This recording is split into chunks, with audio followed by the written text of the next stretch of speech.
Hello everyone, how you doing? Welcome back to the channel with a bit of Train Sim Worlds. This is part of the Looking Back series. I'll tell you what, you've not seen me play this very much, have you?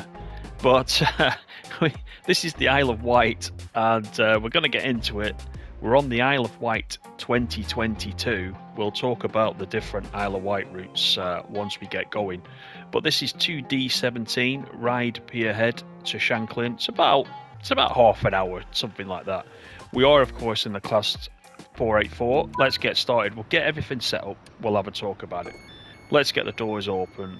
And first of all, the master key, the reverser, we'll put into forwards.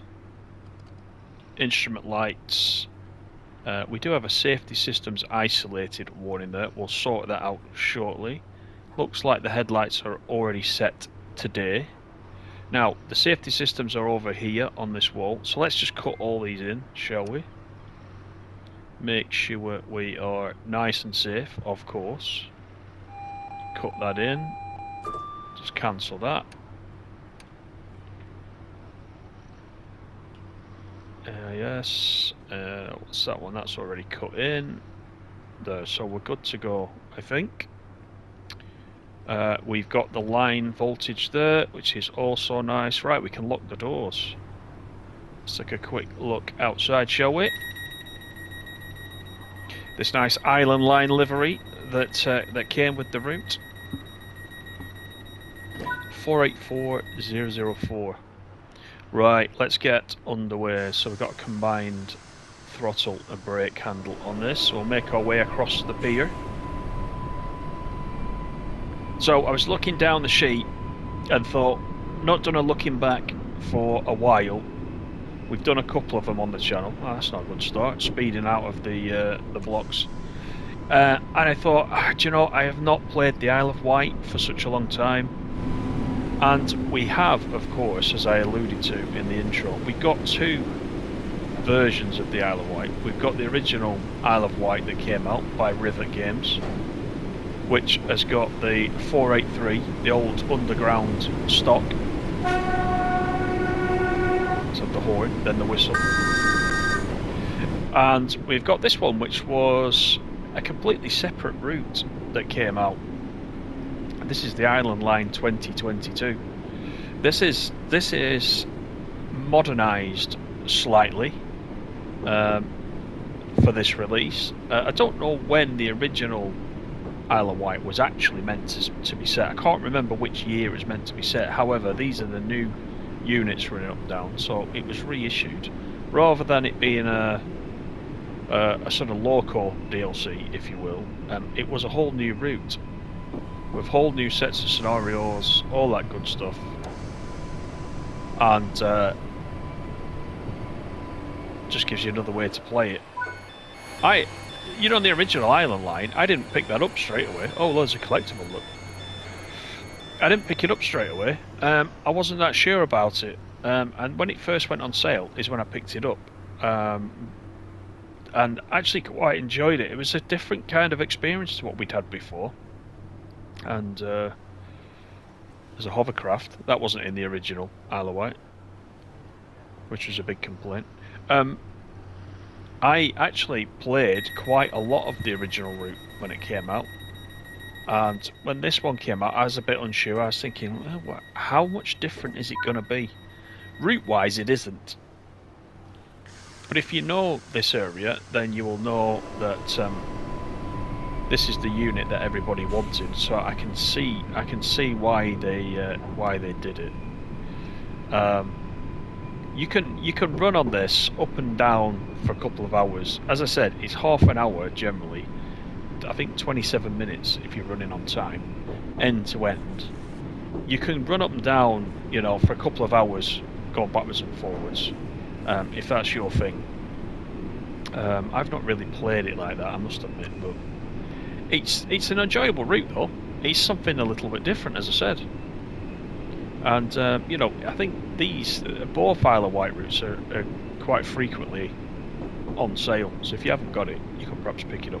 Especially if you're coming into TSW5 and you want something at a slower pace than the West Coast Main Line or the Frankfurt Fulda, for example. This one might be a good one to add to your collection. Just depends what time period you want. Both are quite good, I think. But essentially you'll get the same, it's the same length of route no matter which one you pick up. But I wanted to drive this 484 because it's quite modern, and I've just not been in it for so long. I'm surprised I knew how to get it going without having a quick look at the manual or one of my old videos. It really has been quite a while. But anyway, we're going towards Ryde St John's Road, and then we can pick up speed a little bit. This first section of the route is fairly slow. I probably should be able to do this hoodless now, but to do that is an extra layer of concentration on top of just driving the train and talking, which I don't know if you've ever done YouTube or Twitch, but trying to talk and explain things whilst correctly driving a train or flying an aeroplane is quite difficult. It needs to multitask big time, so I'll leave the hood on for now. It's just safer. So this is the 484. It's quite nice, isn't it?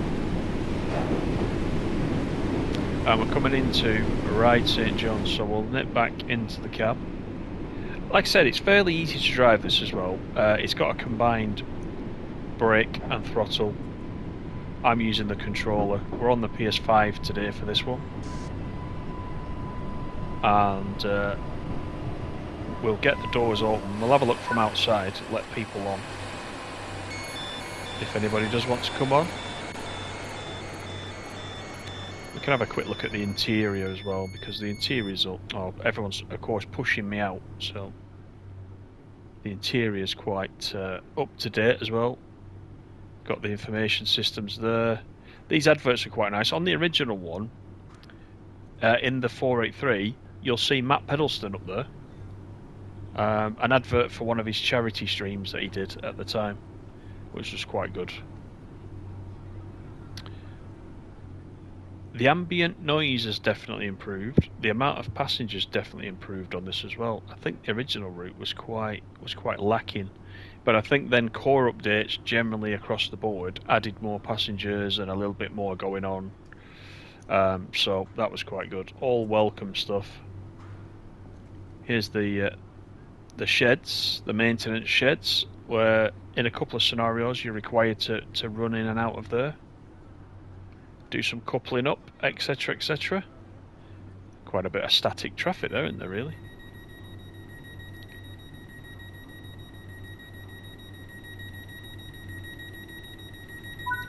Got the PIS on the platforms, of course, there, so you can see we're on time. Let's keep it that way, shall we? We'll get going. So this is the 9:52. It was saying that there's a 10:52, so there's an hourly service for this one, which you would expect.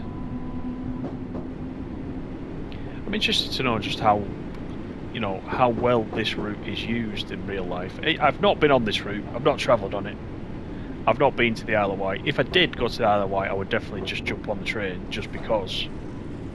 I mean, there's a lot of people there on that platform. I don't know if that's representative of the route's real adoption. I don't know. Like to think so on this sunny day. I was going to say I don't know what's down at the other end when we get to Shanklin, but I think there is some dinosaur park or theme park, because you saw the collectible on the station was a dinosaur. I think when we get to Shanklin you will see adverts for the dinosaur park. I'm almost sure from memory, but we'll take a look. We're going to Smallbrook next. Smallbrook Junction, I should say. There's a beach ball there, that's another collectible. I thought I'd done all the collectibles. Maybe I did the collectibles on the original route, not this one. Can't remember, it's been some time. I say it all the time though, we've had that much content that a new route comes out, you start playing it, and no sooner do you get into it that something else comes out, and that distracts you, and you go on to the latest and greatest. And I feel like, and I hope they put it into TSW5 at some point, I hope we have a better kind of randomizer in the game. We do have a quick drive sort of function where you can set, you know, whatever length of service you want to do, and it'll pick you something out. But I don't know what you guys think, you let me know. But when I've tried that randomizer, it's not as random as I would hope. You know, it doesn't, the same routes keep coming up for me, and I've got everything on the PS5. So here's the steam railway, by the way. It's depicted, Smallbrook steam station. It's depicted, but there's no AI or anything coming down it, which is a bit of a shame. Would be nice to have something just parked here under steam, wouldn't it? With a bit of ambient noise of the steam trains, that would be quite nice. There's plenty of people. There is a little route map there, I think. But I'm not going to get that one. I really must not. And here as well, I think there's a little ticket, like a British Rail ticket that goes on there, if you're collecting those. But I really must not have been out of the seat very much on this route. It's getting busy though, look at this. This route is paying for itself. Off we go to Brading.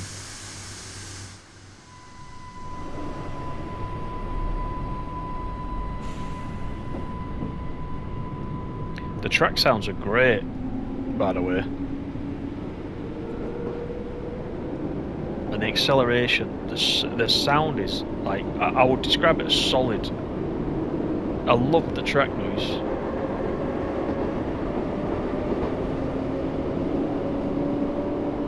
And this 484 certainly does accelerate very well.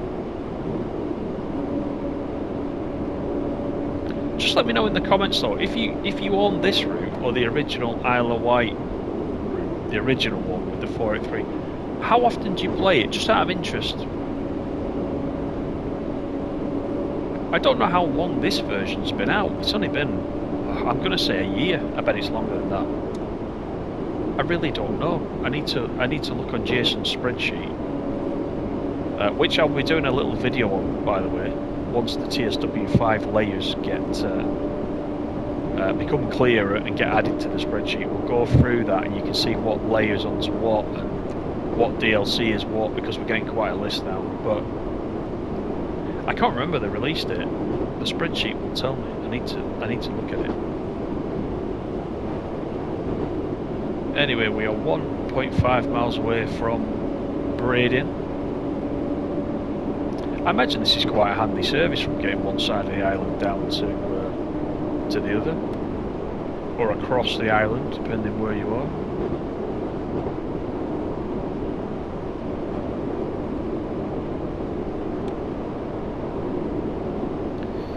Got a 40 board coming up, and we are going downhill. The speed also does reduce quite a bit into Brading. You can see 15 has already appeared there up in the top right, so we're going to have to reduce it right down as we come into the platform.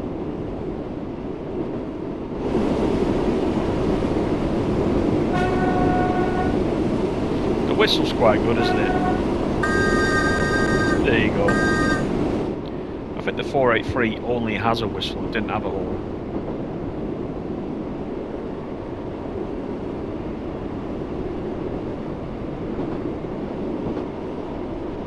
There's the warning board for the 15 that we're dropping to 15, so let's put one notch of brake for now. It does brake quite well, so you can leave it a little bit later.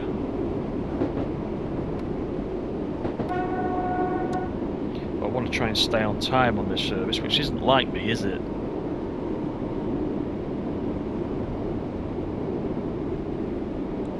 Once we get to Brading, we'll have a quick look at the schedule, and then we can see which stops we've actually got.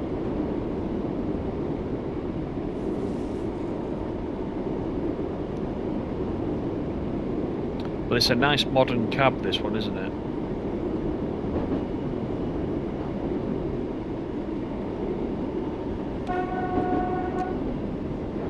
So let's get the brakes in. There's the 15 board, which you can just see there. We've also got a feather telling us we're going off to the left.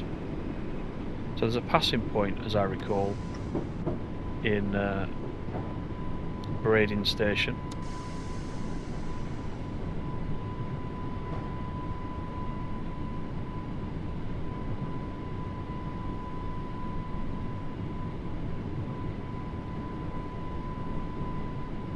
Just 300 yards away.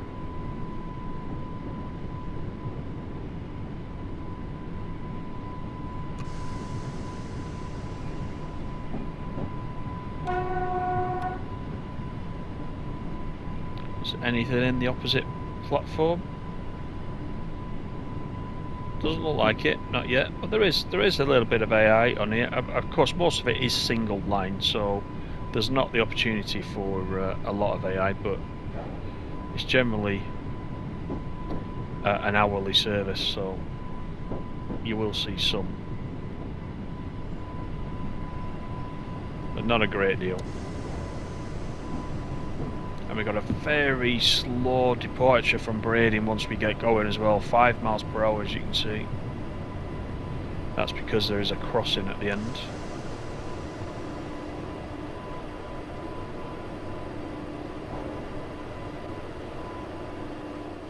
There we go. Let's get those doors open. So let's have a look at the schedule. So we're at Braden. We're going then to Sandown, Lake, and then Shanklin. So we'll be there at 10:12. So it's only 11 minutes away. So it's quite a short service.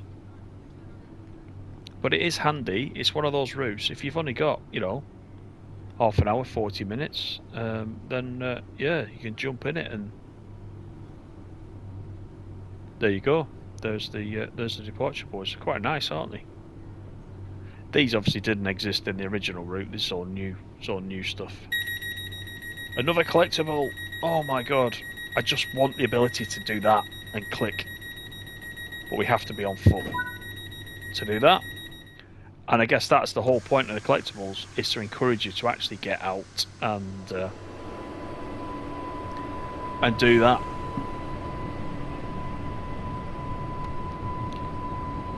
So where is that 5 board? We had a 5 board there, but it's not forcing us to do 5. So I'm not really sure there. Not to worry. Got a 15 out of here. I wonder if that used to be 5 in the old route, and that's why I'm getting confused about it. Could be. Could be.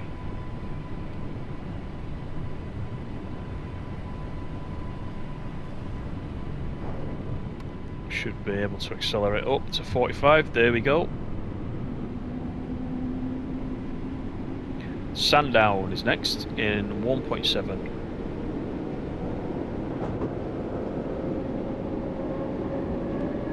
A lot of the route as well has got this very close in tree line as well. So there's only certain sections where you get to look out. I mean, one of the best places to look out is going across the pier, of course. But you'll see there's a lot of sections where the trees are quite close in. It's what you would expect. There's just the odd place like this where you can see a little bit further out to the distance.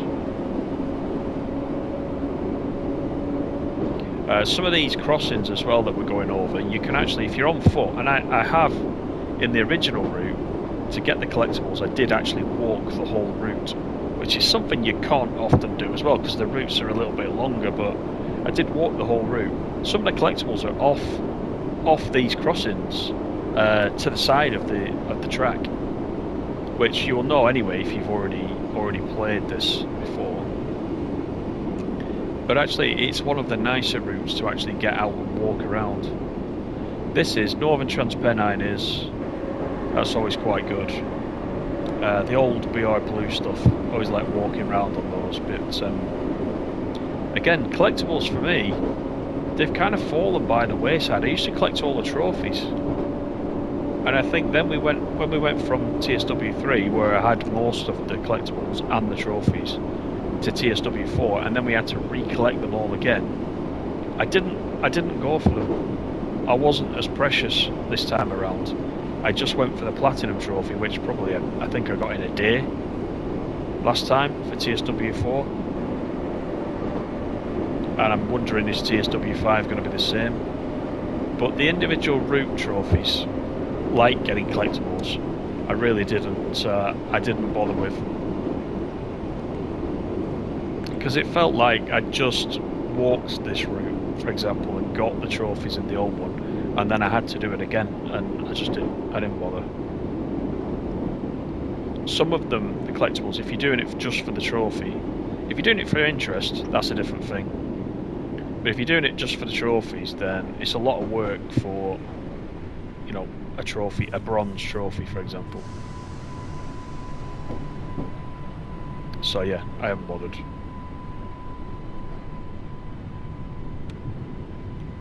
Right, we've got a 10 coming up here. There's the speedboard right as the platform starts, Sandown.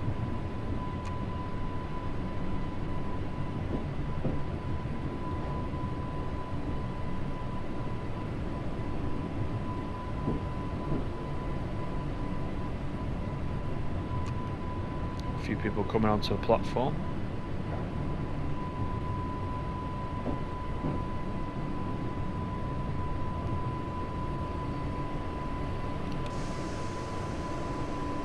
So let's make a stop, get everybody on.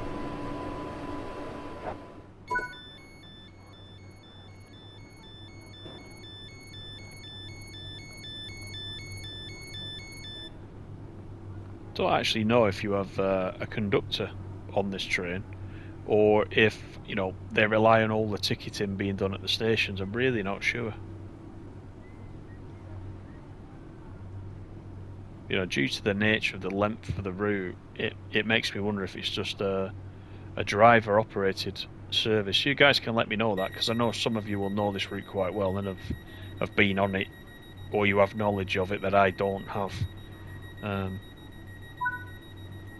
I don't know if, I'm trying to think if every station that we pass looks manned. It kind of does to me.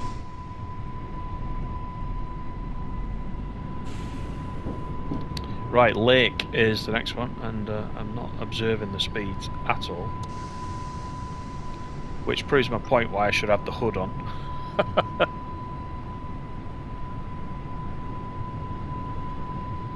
Lake's not far away, just over half a mile. Sound the horn.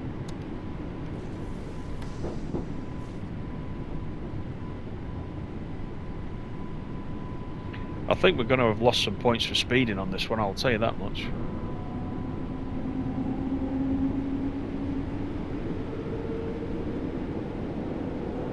But we'll definitely be there on time.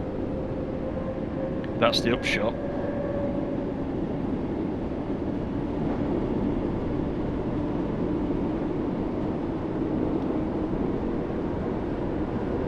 I can see all the beach balls and things as I'm going past. I want to jump out and get them. I think there's also trampolines on this. Trampolines blown across the track. Which, you know, is probably a thing. Not just at the Isle of Wight, but anywhere where people's houses back onto the railway. So I get that one.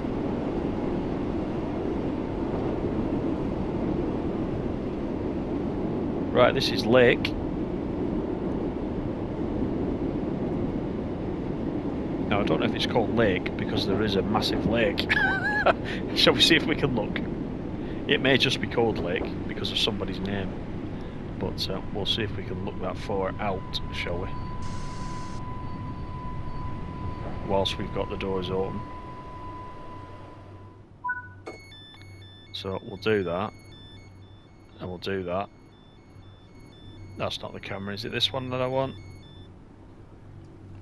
Oh, look at that, you're not going to get much football in there, are you, with these overgrown flower beds? I mean, what's going on?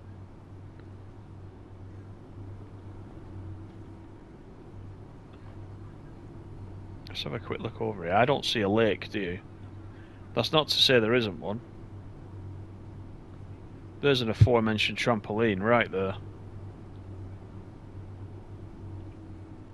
These goals are massive. Look at that. That's an 11-a-side goal. What's that doing there in someone's garden? It's bigger than the house. Look. God, you're not stopping many shots in that, are you? You just got to dive and hope for the best. Anyway, we're not here to talk about football. We're off to Shanklin, which is our final stop. It's quite a nice little run, isn't it? You know, I have to admit. Especially when you've not been on it for a while. It's quite a pleasant run. I've had the dynamic weather on in this service, but it's not done anything because we've probably not been driving enough for the weather to change like it normally does. We've not had the DTG fog, but we're not there yet. It might just descend on us when we get to Shanklin. We'll just see. But yeah, I have enjoyed it essentially. So thanks everybody for coming in and watching it. And I hope when you watch these, some of you think, do you know what? He's got a point there. I've not been on there for ages. And I hope then you go back and you fire it up at your own end and you give it a go. Let me know if you do that. I'm always interested because I watch people play stuff, and I think, do you know what? That's a good route. That I'm going to have a go on that this weekend, and I jump back in.